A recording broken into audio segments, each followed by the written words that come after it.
திமுகவின் கொள்கைகளை மாணவர்கள் மீது திணிப்பதா? பள்ளி கல்லூரி மாணவர்களிடையே ஜாதி இன உணர்வுகளால் உருவாகும் வன்முறைகளை தவிர்க்கவும் நல்லிணக்கம் ஏற்படுத்தவும் அதற்கான வழிமுறைகளை வகுக்கவும் தமிழக அரசு சார்பில் அமைக்கப்பட்ட முன்னாள் நீதிபதி சந்துரு தலைமையிலான ஒரு நபர் குழு முதல்வர் ஸ்டாலினிடம் அறிக்கை வழங்கியது.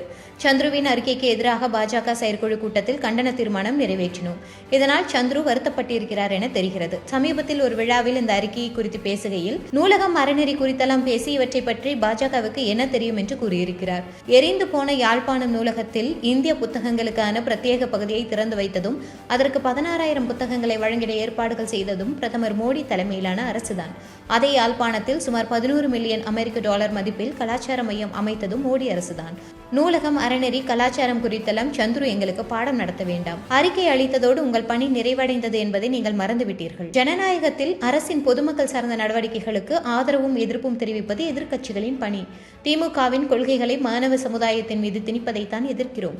அரசியல் பேச வேண்டும் என்ற விருப்பம் இருந்தால் சந்துரு அதிகாரப்பூர்வமாக திமுகவில் இணைந்து கொள்ளலாம். சுய லாபத்துக்காக அரசு அமைக்கும் குழுக்களில் அமர்ந்து கொண்டு மக்களின் வரிப்பணத்தில் திமுகவின் கொள்கைகளை குழு அறிக்கை என்ற பெயரில் மாணவ சமுதாயத்தின் மீது திணித்தால் அதற்கான எதிர்ப்பும் நிச்சயம் இருக்கும். இவ்வாறு அந்த அறிக்கையில் அண்ணாமலை கூறியுள்ளார். சென்னை தண்டையார்பேட்டை உதித் சூர்யா இவர் 2019 நடந்த நீட் தேர்வில் ஆள்மாறாட்டம் செய்து தேர்ச்சியடைந்து தேனி அரசு மருத்துவக் கல்லூரியில் MBBS படிப்பில் சேர்ந்ததாக கண்டமனூர் போலீசார் மோசடி வழக்கு பதிந்தனர். படிப்பை தொடர விருப்பமின்றி விலகிக் கொள்வதாக கல்லூரிக்கு உதித் சூர்யா கடிதம் அளித்தார். வழக்கு விசாரணை CBCID போலீசாருக்கு மாற்றப்பட்டது. இவ்வழக்கில் தொடர்புடைய புரோக்கராக செயல்பட்ட சென்னை கீழ்ப்பாக்கம் தருண் மோகன் தன் மீதான வழக்கை ரத்து செய்ய கோரி உயர்நீதிமன்றத்தில் மனு செய்தார். நீதிபதி P. புகழேந்தி விசாரித்தார். CBCID தரப்பில் 2019 வழக்கு பதியப்பட்டது. கொரோனா காலகட்டத்தில் சட்டம் ஒழுங்கு பராமரிப்பில் ஈடுபட்டோம். விசாரணையில் தாமதம் ஏற்பட்டது. தேர்வு மைய கண்காணிப்பு கேமரா பதிவு உள்ளிட்ட விவரங்களை தேசிய தேர்வு முகமையிடம் கோரினோம். இவை அழிந்துவிட்டதாக கூறிவிட்டனர். இவ்வாறு தெரிவித்தது. நீதிபதி ஆதார் உள்ளிட்ட விவரங்களை சரிபார்க்காமல் எப்படி மாணவர்களை தேர்வு எழுத NTA அனுமதித்தது என தெரியவில்லை.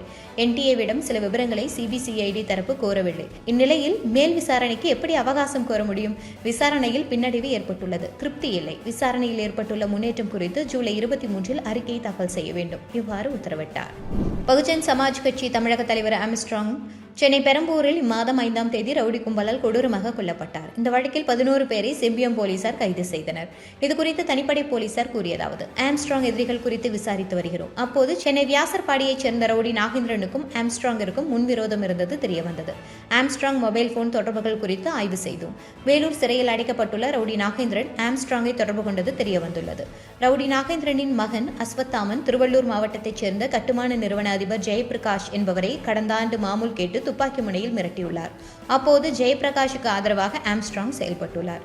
இது ரவுடி நாகேந்திரனுக்கு தெரிய வந்தது. மகனுடன் மோதும் ஆம்ஸ்ட்ராங்கை மொபைல் போன் வாயிலாக தொடர்பு கொண்டு மிரட்டியுள்ளார். இது பற்றி நாகேந்திரனிடம் விசாரிக்க உள்ளோம். அத்துடன் ஆம்ஸ்ட்ராங்கை கொலை செய்த கூலிப்படையினருக்கு பெண் ஒருவரின் வங்கிக் கணக்கிலிருந்து 50 லட்சம் ரூபாய் வரை பரிவர்த்தனை செய்தது குறித்தும் விசாரித்து வருகிறோம். இவ்வாறு அவர்கள் கூறினர். அமித்ஷாவிடம் ஆளுநர் அளித்த பரபரப்பு புகார். டெல்லி சென்றுள்ள தமிழக கவர்னர் RN ரவி நேற்று காலை பிரதமர் நரேந்திர மோடியை சந்தித்து பேசினார். நேற்று பிரதமரை கவர்னர் சந்தித்த நிலையில் இன்று மத்திய கல்வித்துறை அமைச்சர் தர்மேந்திர பிரதானை கவர்னர் RN ரவி சந்தித்து பேசியுள்ளார். இதைத் தொடர்ந்து மத்திய உள்துறை அமைச்சர் அமித்ஷாவை கவர்னர் RN ரவி சந்தித்து பேசினார். தமிழ்நாட்டின் சட்டம் ஒழுங்கு குறித்து உள்துறை அமைச்சர் அமித்ஷாவுடன் அவர் ஆலோசனை நடத்தினார்.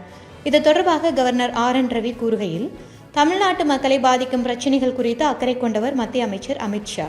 தமிழ்நாட்டு மக்களின் பாதுகாப்பு குறித்து அவருடன் ஆலோசனை நடத்தினேன். தமிழக மக்களுக்கு பாதிப்பை ஏற்படுத்தும் அம்சங்களை மத்திய அமைச்சர் அமித்ஷா நன்கு அறிந்து வைத்துள்ளார் என்று கூறினார். சர்வதேச அரசியல் பற்றி படிப்பதற்காக இந்திய அரசியல் தலைவர்கள் சிலருக்கு லண்டன் ஆக்ஸ்போர்ட் பல்கலைக்கழகத்திலிருந்து அழைப்பு வந்துள்ளது. இதற்கு பாஜக மாநில தலைவர் அண்ணாமலையும் தேர்வாகியுள்ளார். இதற்காக அவர் லண்டன் செல்ல இருக்கிறார். அங்கே அவர் 12 வாரங்கள் வரை தங்கியிருப்பார் என தெரிகிறது. இதை பயன்படுத்தி தமிழக பாஜகவினர் கை நகர்த்தி வருகின்றனர். அதாவது அண்ணாமலை பாஜக தலைவரான பின் தொடர்ச்சியாக நடந்த தேர்தல்களிலும் பாஜக தோல்வியையே சந்தித்து வருகிறது. வரும் 2026 மக்களவைத் தேர்தலை அண்ணாமலையின் திட்டத்தின்படி வியூகம் அமைத்து செயல்பட்டால் படுதோல்வி நிச்சயம் என்பதை தேசிய தலைமைக்கு எடுத்து கூறியுள்ளனர். இந்த செய்தியை தமிழிசை சவுந்தரராஜன் வழியாக தேசிய தலைமைக்கு சிலர் கொண்டு போய் உள்ளனர். எப்படியும் ஆட்சியை பிடிக்க 35% வாக்குகள் தேவை. அது பாஜக மற்றும் பாமகவை மட்டுமே வைத்திருந்தால் நடக்காது. கட்டாயம் அதிமுக கூட்டணிக்குள் வர வேண்டும். அப்போதுதான் திமுகவை எதிர்க்க முடியும். மேலும் வரும் சட்டமன்ற தேர்தலில் VCK, NATAK, தாவேகா கூட்டணி அமைத்தாலும் ஆச்சரியப்படுவதற்கு இல்லை என்கிறார்கள். நிர்வாக ரீதியாக அமைச்சரவையிலும் மாற்றங்கள் செய்ய முதலமைச்சர் மு.க.ஸ்டாலின் ஆலோசித்து வருவதாக தகவல் வெளியானது. கடந்த சில மாதங்களாகவே அமைச்சரவையில் மாற்றம் இருக்கும் என்று கூறப்பட்டு வந்தது. குறிப்பாக அமைச்சர் உதயநிதி ஸ்டாலினுக்கு துணை முதலமைச்சர் பொறுப்பு வழங்கப்படும் என்று கூறப்பட்டது. தற்போது அதற்கான நடவடிக்கைகள் தொடங்கிவிட்டதாக தலைமைச் செயலக வட்டாரத்தில் பேசப்படுகிறது. இதனால் விரைவில் அமைச்சர் உதயநிதி ஸ்டாலினை துணை முதலமைச்சராக நியமனம் செய்து அறிவிப்புகள் வெளியாகும் என்று எதிர்பார்க்கப்படுகிறது. அடுத்த மாதம் 15ஆம் தேதி சுதந்திர தின விழாவில் முதலமைச்சர் மு.க.ஸ்டாலின் கலந்து கொண்டு கொடியேற்றி வைக்க உள்ளார். அதன் பிறகு ஓரிரு நாளில் அவர் வெளிநாடு செல்வார் என்று கூறப்படுகிறது. எனவே விரைவில் அமைச்சரவை மாற்றம் இருக்கும் என்று தகவல்கள் வெளியாகியுள்ளது. வீட்டிலிருந்தே உணவு ஆர்டர் செய்வது போல் மதுபானங்களையும் ஆர்டர் செய்யும் வசதியை அமல்படுத்த ஸ்விக்கி, ஜொமேட்டோ போன்ற நிறுவனங்கள் முடிவு செய்துள்ளதாக ஒரு தகவல் வெளியானது. அந்த தகவலின்படி மகாராஷ்டிரா, ஜார்க்கண்ட், சத்தீஸ்கர் ஆகிய மாநிலங்களில் இதற்கான அனுமதி உள்ள நிலையில் கர்நாடகா, ஹரியானா, தமிழ்நாடு, பஞ்சாப், கேரளா ஆகிய மாநிலங்களில் ஆன்லைன் மது விற்பனையை மேற்கொள்ள ஜொமேட்டோ, ஸ்விக்கி போன்ற நிறுவனங்கள் திட்டமிட்டு வருவதாக கூறப்பட்டது. இந்நிலையில் தமிழகத்தில் ஆன்லைன் மூலம் மது விற்பனை தொடர்பாக வெளியான தகவலுக்கு மறுப்பு தெரிவித்து டாஸ்மாக் நிறுவனம் விளக்கம் அளித்துள்ளது. இதுகுறித்து டாஸ்மாக் நிர்வாகம், ஆன்லைன் விநியோக நிறுவனங்கள் மூலமாக வீடுகளுக்கே மதுவை கொண்டு சென்று விற்கும் திட்டம் இல்லை, இதுபோன்ற எந்த புது முயற்சியிலும் இறங்கும் திட்டமில்லை, மேலேயும் டெட்ரா பாக்கெட்டில் மதுபானங்களை அறிமுகம் செய்யவும் திட்டமில்லை என்று விளக்கம் அளித்துள்ளது. இதுபோன்ற செய்திகளை மேலும் தெரிந்து கொள்ள எங்களது யூடியூப், ஃபேஸ்புக் மற்றும் ட்விட்டர் ஆப்களை சப்ஸ்கிரைப் செய்யவும்.